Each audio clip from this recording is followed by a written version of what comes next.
An Introduction to the Devout Life by St. Francis de Sales, Book 1, Chapter 5, on the first step, Purifying the Soul. The flowers appear on the earth, says the Divine Spouse in Canticles chapter 2, verse 12, and the time for pruning has come. What, my daughter, are the flowers of our heart but good desires?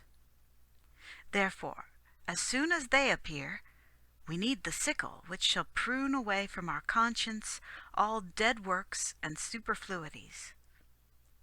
Before the captive maiden might be espoused to the Israelite, she was obliged to shave her head and pare her nails, and put the raiment of her captivity from off her. Deuteronomy chapter 21, verse 12. And so the soul, which aspires to be the bride of Christ, must put off the old man, and, forsaking sin, be clothed with the new man, paring and shaving away all hindrances which come between it and the love of God.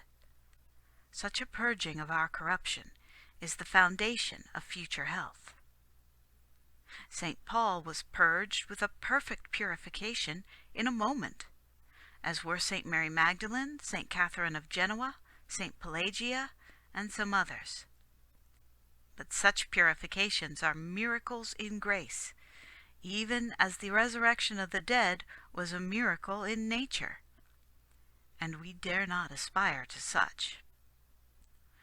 Ordinary purification and healing, whether of body or soul, is accomplished by little, progressing slowly and often with difficulty.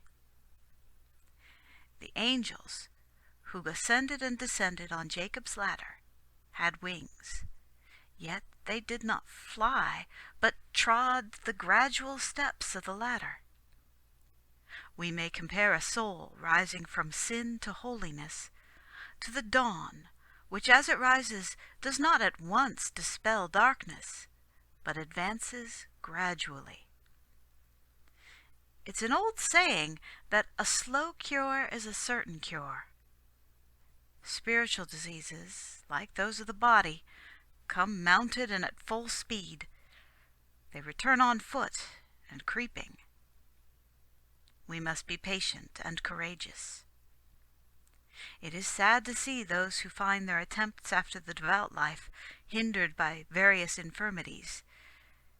They begin to grow uneasy, to fret and be disheartened, almost ready to yield to the temptation of forsaking their aim and falling back. But on the other hand, their danger is great who at the very outset persuade themselves that their imperfections are purified, at once esteem themselves perfected, and seek to fly without wings. Truly, my daughter, having too soon cast aside the physician's care, they are in great danger of a relapse. Do not get up until the light comes, says the prophet. Do not rise until you have rested. And he himself practices this lesson, and having been already washed and cleansed, prays that he may be washed more thoroughly. The discipline of purification can and must only cease with our life. Therefore, do not be discouraged by infirmities. Our perfection consists in struggling against them, which we cannot do unless we perceive them. Neither can we conquer unless we come into collision with them. Victory does not lie in ignoring our weaknesses, but in resisting them.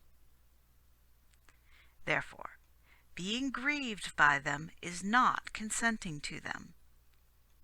Our humility is at times tested by the wounds which we receive in this spiritual combat, but we are never conquered unless we lose our courage or our life. And our spiritual life can only be extinguished by mortal sins, not by imperfections or venial sins.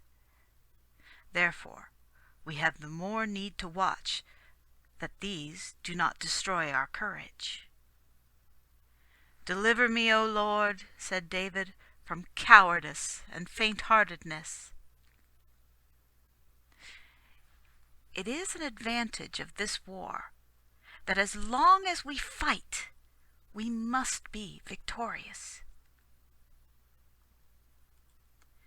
End of Chapter 5.